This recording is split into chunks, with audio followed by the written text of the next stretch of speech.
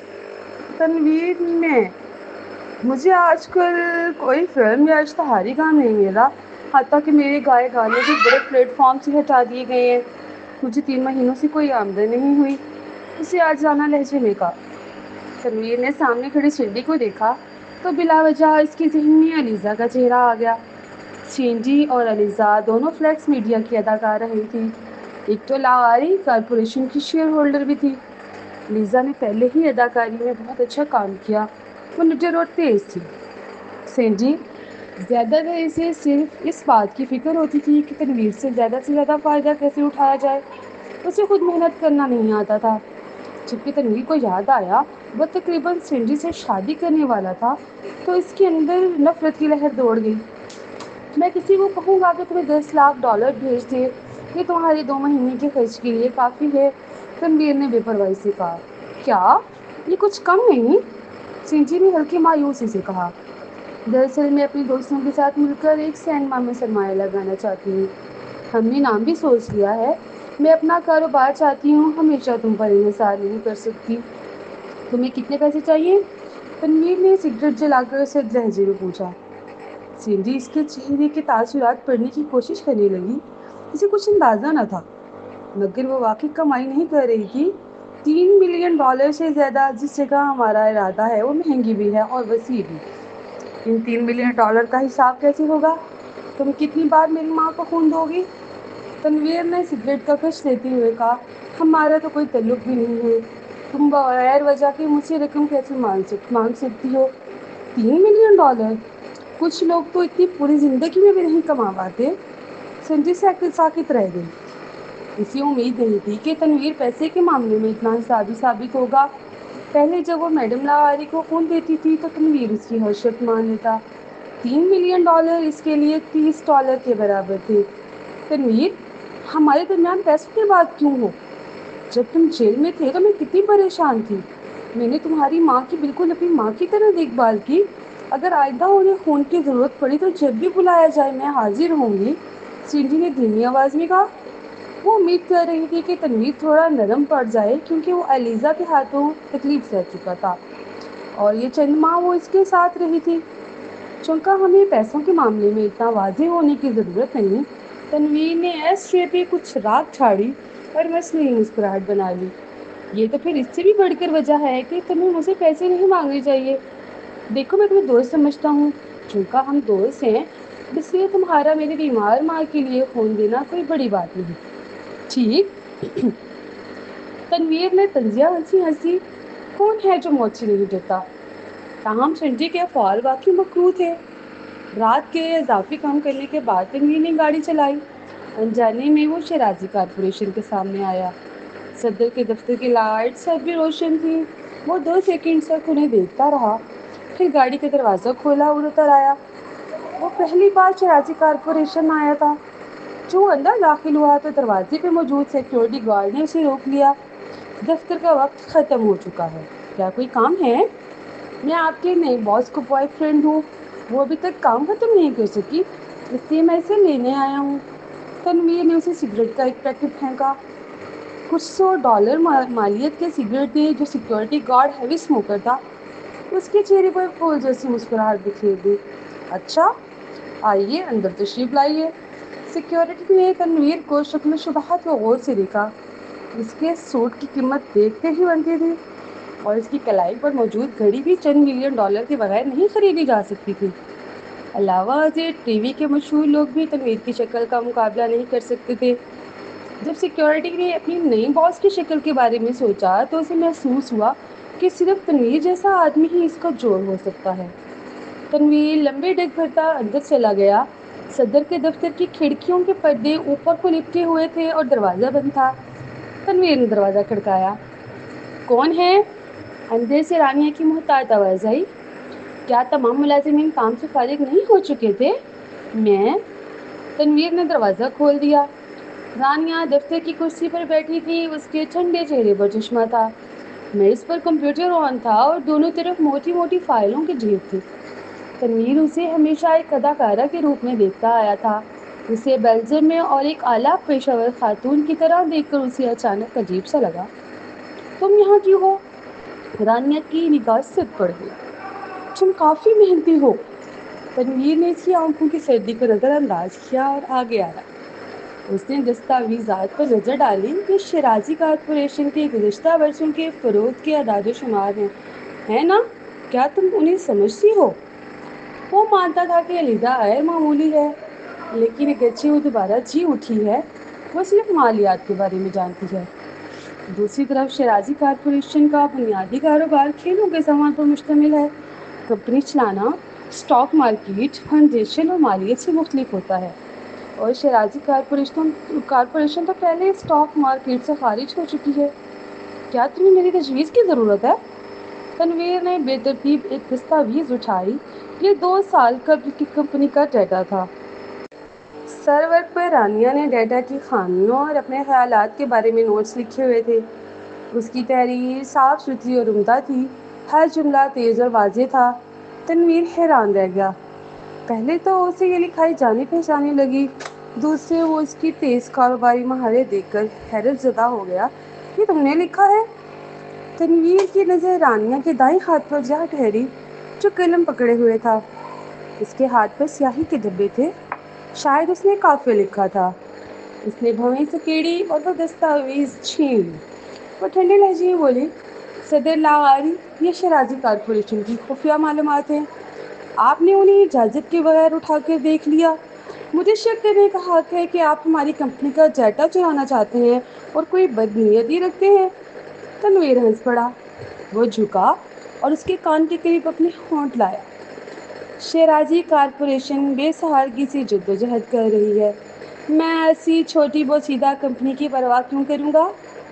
مرد کی سانس ثانیہ کے کان کی لو پر لگی۔ لگتا تھا کہ وہ جان بوجھ کر اپنی موجودگی کا احساس دلانا چاہتا ہو۔ رانیہ محتاط ہو کر ایک طرف ہٹ گئی۔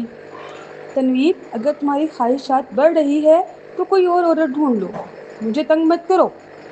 تو کیا ہوا اگر میں تمہیں ہی تنگ کرنا چاہتا ہوں؟ تنویر موڑا اور ہلکے سے اپنے جسم کو دفتر کی میز سے ٹکا کر کھڑا ہو گیا۔ دوسری عورتیں تم جتنی دلچسپ نہیں ہیں، وہ بے رنگ ہیں۔ تمہاری وجہ سے میں نے دوسری عورتوں میں دلچسپی کھو دی ہے۔ میں کیا کروں؟